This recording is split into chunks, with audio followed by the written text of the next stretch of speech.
Descubrí que la carrera exitosa de mi esposa en otra ciudad era una farsa para financiar su segunda familia mientras yo servía a su madre. Todo empezó así.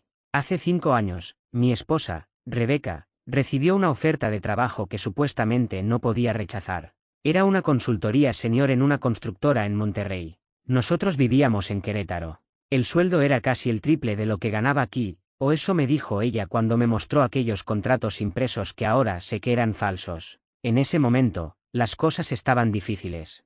Yo tengo un negocio de distribución de repuestos industriales que me permite trabajar mucho desde casa, así que cuando ella me planteó la idea, parecía un sacrificio necesario para nuestro futuro. Pero había un problema: su madre, doña Clara. Ella acababa de sufrir un derrame cerebral leve que la dejó con una movilidad muy reducida y principios de demencia senil. Rebeca lloró durante noches enteras diciendo que no podía dejar a su madre sola, pero que tampoco podía llevarla a Monterrey porque viviría en un departamento pequeño y estaría todo el día en la oficina. Yo, en un arranque de lo que ahora llamo estupidez absoluta, le dije que no se preocupara. Le dije que yo me encargaría de Clara. Al fin y al cabo, Clara siempre había sido buena conmigo, o eso pensaba yo. Rebeca se fue un lunes por la mañana. Recuerdo que me dio un beso largo y me agradeció por ser el hombre más comprensivo del mundo. Durante los siguientes 5 años, mi rutina se convirtió en un infierno de cuidados médicos y soledad. Yo me despertaba a las 5 de la mañana para cambiar las sábanas de Clara, bañarla,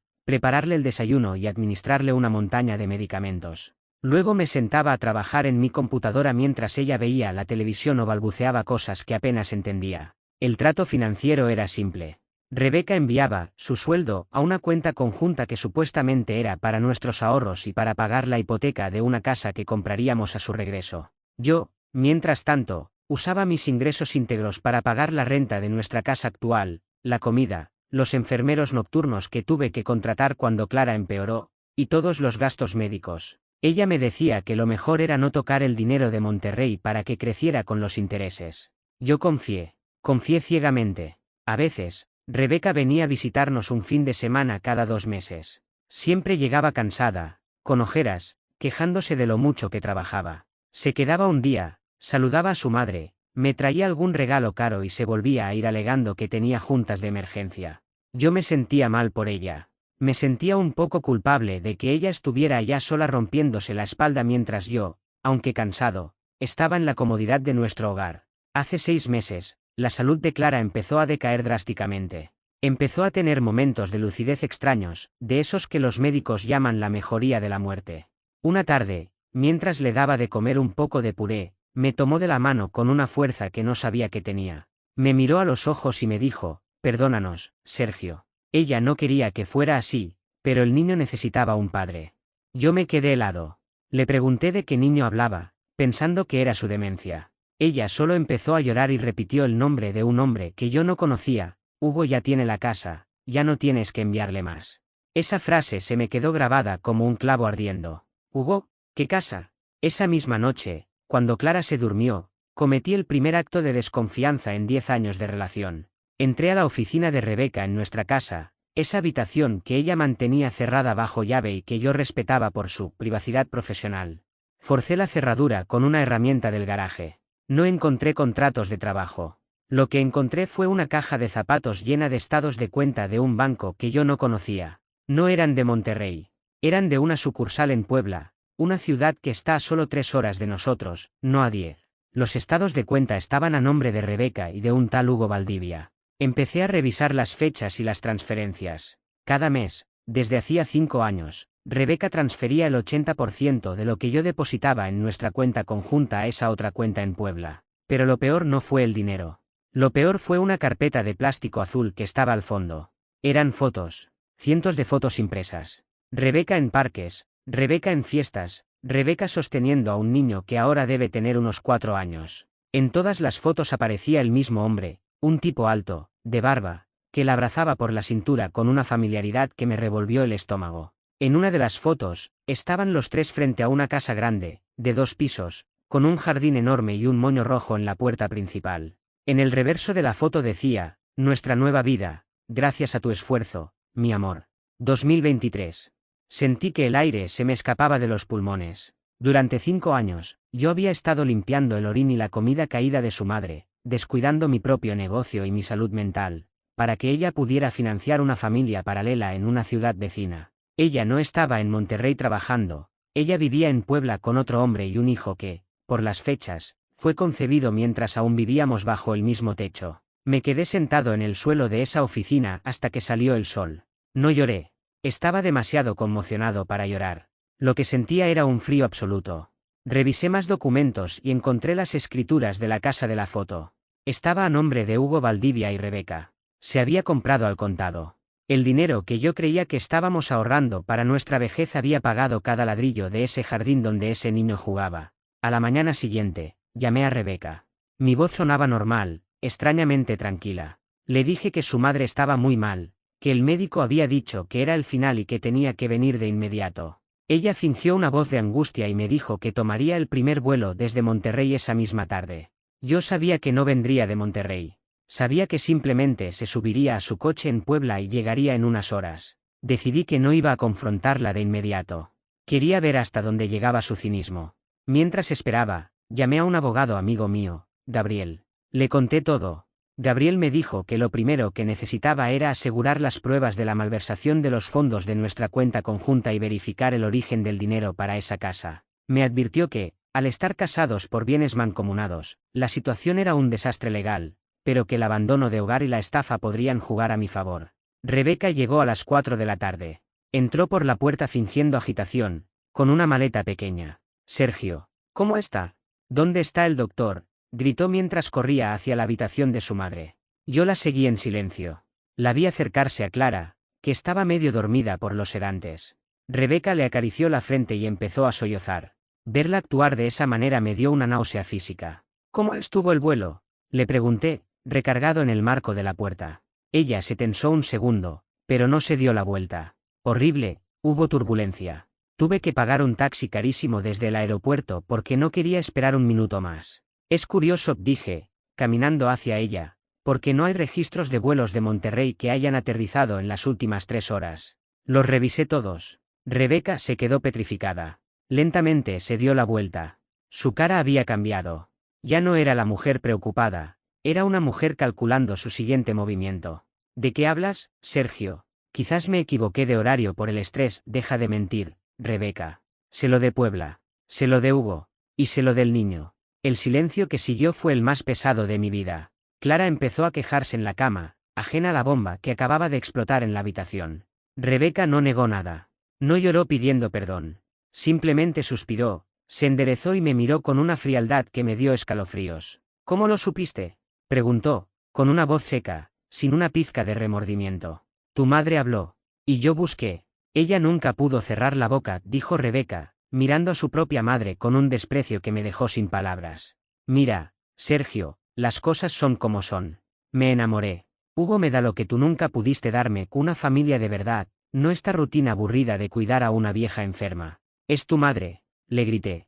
Yo la cuidé 5 años mientras tú jugabas a la casita con ese tipo. Con mi dinero. Técnicamente era nuestro dinero, dijo ella, cruzándose de brazos. Y si la cuidaste fue porque quisiste. Nadie te puso una pistola en la cabeza. Yo necesitaba que ella estuviera en buenas manos mientras yo organizaba mi vida. Tú eras la opción más barata y confiable. En ese momento, algo dentro de mí se rompió. No fue tristeza, fue una rabia negra. Quería echarla a patadas, pero sabía que si lo hacía en ese estado, ella podría usarlo en mi contra legalmente. Ella se dio cuenta de mi silencio y aprovechó para rematarme. Mañana vendrá una ambulancia privada, dijo ella. Me llevaré a Clara a una residencia en Puebla. Ya no necesito que la cuides. Hugo y yo hemos decidido que es hora de cerrar este capítulo. Mañana mismo recibirás los papeles del divorcio. No intentes pelear por la casa de allá, no tienes forma de demostrar que ese dinero era solo tuyo. Se dio la vuelta y salió de la habitación para hacer llamadas. Me quedé ahí, de pie junto a la mujer que había cuidado como si fuera mi propia madre, dándome cuenta de que había sido el peón de un plan perfectamente trazado durante media década. Pero Rebeca cometió un error. Pensó que yo me quedaría de brazos cruzados aceptando mi derrota. Esa noche, mientras ella dormía en el sofá, porque no la dejé entrar a nuestra habitación, volví a entrar en su oficina. Esta vez no buscaba fotos. Buscaba su computadora portátil. Ella siempre fue cuidadosa, pero con el tiempo se volvió descuidada. Sabía que ella llevaba la contabilidad de la constructora de Hugo, porque en los estados de cuenta había visto depósitos de una empresa llamada Valdivia y Asociados. Pasé toda la madrugada descargando archivos. Lo que encontré fue mucho mejor que una infidelidad. Encontré un esquema de lavado de dinero y facturación falsa. Hugo no era un exitoso empresario, era un tipo que usaba una constructora de fachada para desviar fondos de obras públicas. Y Rebeca era la que maquillaba los libros. Ella no solo me había robado a mí, le estaba robando al Estado. Me pasé horas copiando archivos en 3 unidades USB diferentes. Mis manos temblaban, pero no de miedo, sino de una adrenalina fría que nunca había experimentado. No solo tenían registros de facturas infladas, sino correos electrónicos detallados donde Hugo le explicaba a Rebeca cómo limpiar los depósitos que llegaban de ciertos contratos municipales. Rebeca, con su eficiencia de siempre, había creado hojas de cálculo donde separaba el dinero limpio del sucio, y ahí, en una pestaña oculta llamada Fondo R, estaba mi dinero. Ella lo llamaba capital de mantenimiento. Yo era, literalmente, el fondo de emergencia de su esquema criminal.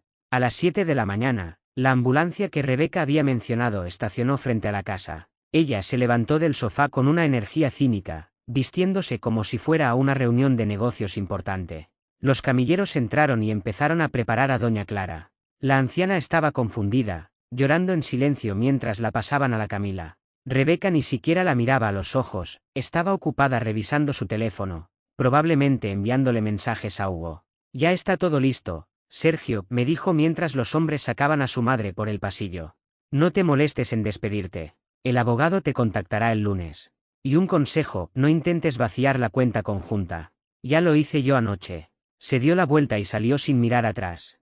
Vi desde la ventana cómo subía a su coche y seguía a la ambulancia. Me quedé en la casa vacía. El silencio era ensordecedor. Por primera vez en 5 años, no había ruidos de aparatos médicos, ni el olor a desinfectante, ni la voz quebrada de Clara pidiendo agua. Me senté en la mesa del cohumador y abrí mi computadora. No llamé a mi abogado de inmediato.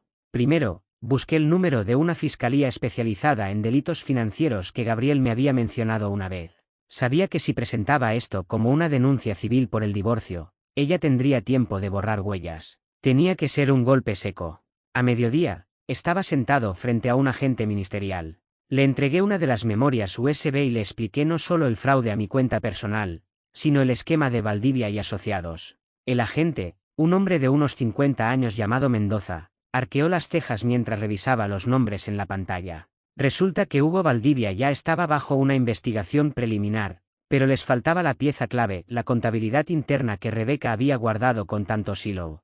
Esto no es solo un divorcio difícil, señor, me dijo Mendoza.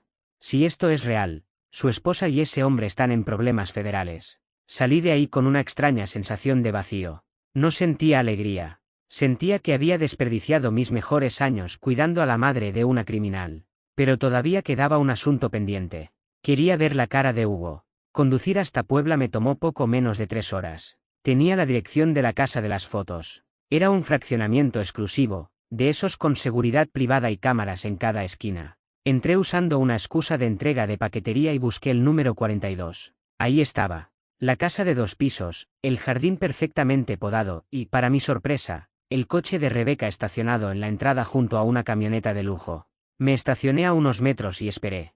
A las 6 de la tarde, la puerta principal se abrió. Salió un niño pequeño corriendo, el mismo de las fotos. Detrás de él, Hugo Valdivia. Se veía exactamente como en las imágenes, pero en persona irradiaba una arrogancia que se sentía a distancia. Rebeca salió después, riendo, y le dio un beso. Se veían como la familia perfecta. Me bajé del coche. Cuando Rebeca me vio caminar hacia ellos, su risa se extinguió instantáneamente. Empujó al niño hacia adentro de la casa y le susurró algo a Hugo. Él se puso al frente, tratando de intimidarme con su estatura. ¿Qué haces aquí, imbécil?, me gritó Hugo. Te lo advirtieron. Si te acercas a esta propiedad, llamo a la policía. Llámalos, le dije con calma, deteniéndome a 2 metros de él. Me harías un favor. Ahorrarías el combustible de la patrulla que ya viene en camino. Rebeca se acercó, con la cara roja de rabia. Vete de aquí, Sergio. Ya te lo dije, no vas a sacar nada. La casa está blindada legalmente. Eres un perde que se quedó solo en una casa rentada. Acepta que perdiste. No vengo por la casa, Rebeca, respondí mirándola a los ojos. Vengo a decirte que dejé un regalo en la fiscalía esta mañana. La carpeta Fondo R, los contratos de la constructora, los correos con el contador de la municipalidad. Todo. El color desapareció de la cara de Hugo. Miró a Rebeca, quien de repente parecía no poder respirar. ¿De qué está hablando?, le preguntó Hugo a ella, su voz ahora llena de un miedo agudo. ¿Qué carpetas? Dijiste que tenías todo bajo control en esa computadora. La forzó. Hugo, él entró en la oficina, balbuceó ella, retrocediendo hacia la puerta. En ese momento, el sonido de las sirenas empezó a escucharse a lo lejos, entrando al fraccionamiento. No era una sola. Eran varias. Hugo entró en pánico. Intentó correr hacia su camioneta, pero yo me puse en medio. No para pelear, sino para estorbar. Él me soltó un puñetazo que me dio en el pómulo, tirándome al suelo. Rebeca gritaba que se detuviera, pero él ya solo pensaba en escapar. No llegó lejos. 3 patrullas de la policía estatal y 2 vehículos sin logotipos bloquearon la calle. Varios agentes bajaron con armas en mano.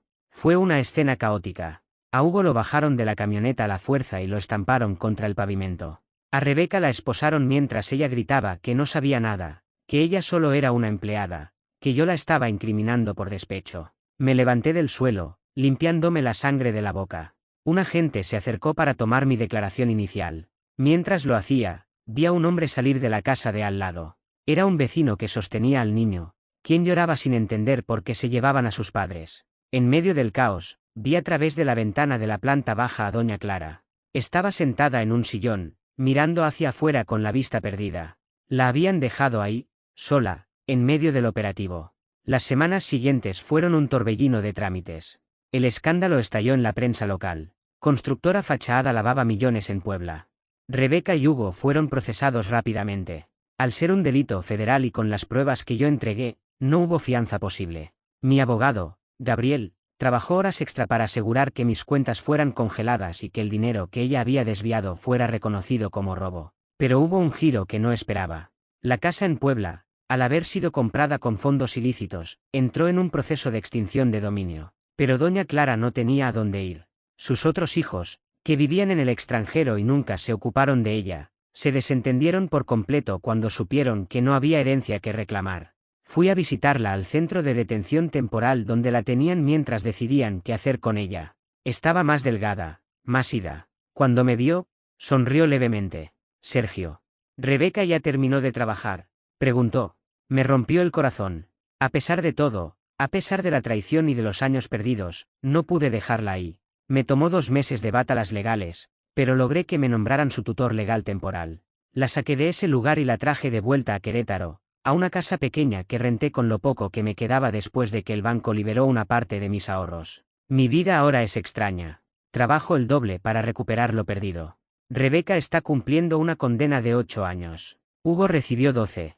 Me enteré por Gabriel que ella intentó llamarme desde la prisión varias veces, pidiendo que vendiera mis activos para pagarle un mejor abogado, alegando que, después de todo, somos familia. Nunca acepté la llamada. A veces, por la noche, me quedo mirando a Clara mientras duerme.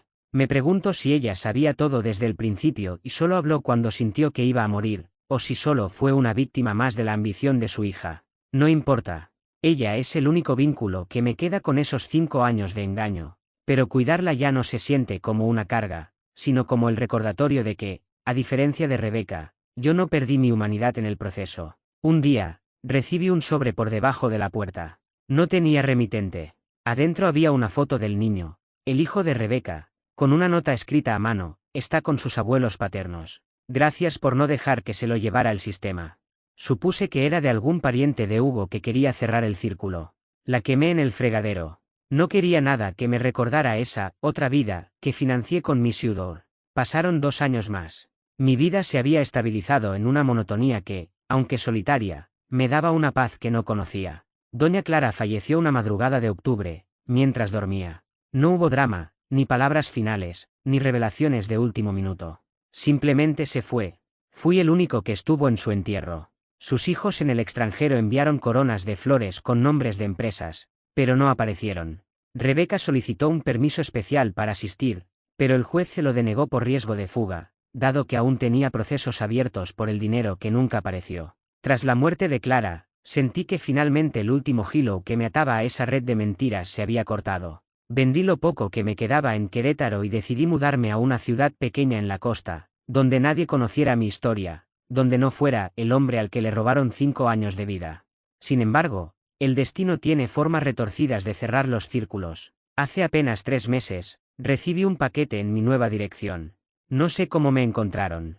Era una caja de plástico vieja, de esas que se usan para guardar archivos muertos. Adentro había una carta de un abogado de Puebla. Decía que, tras la liquidación total de los bienes de Hugo Valdivia y la intervención de sus propiedades, habían encontrado una caja de seguridad a nombre de una tercera persona, una tía lejana de Rebeca que había muerto hacía años. Dentro de esa caja de seguridad no había dinero en efectivo, ni joyas. Había un diario. El diario de Rebeca. Dudé mucho antes de abrirlo. Parte de mí quería tirarlo al mar y seguir adelante. Pero la curiosidad es una enfermedad difícil de curar. Empecé a leer y lo que descubrí me heló la sangre más que el descubrimiento inicial de la infidelidad. En el diario, Rebeca detallaba cómo había planeado todo desde antes de irse a Monterrey.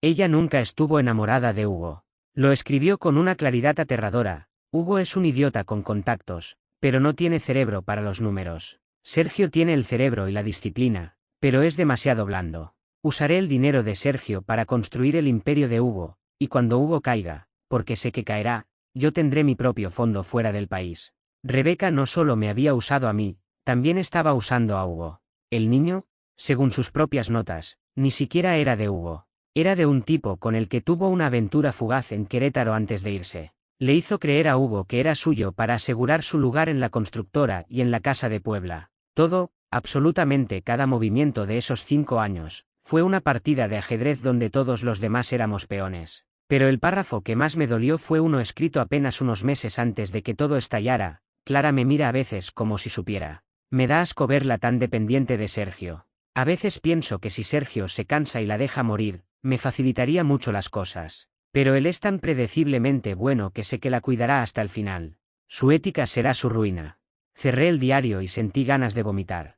No por la traición, sino por la frialdad quirúrgica con la que había analizado mi bondad para usarla como un arma en mi contra. Ella contaba con que yo era una buena persona. Mi mayor virtud había sido su herramienta de trabajo.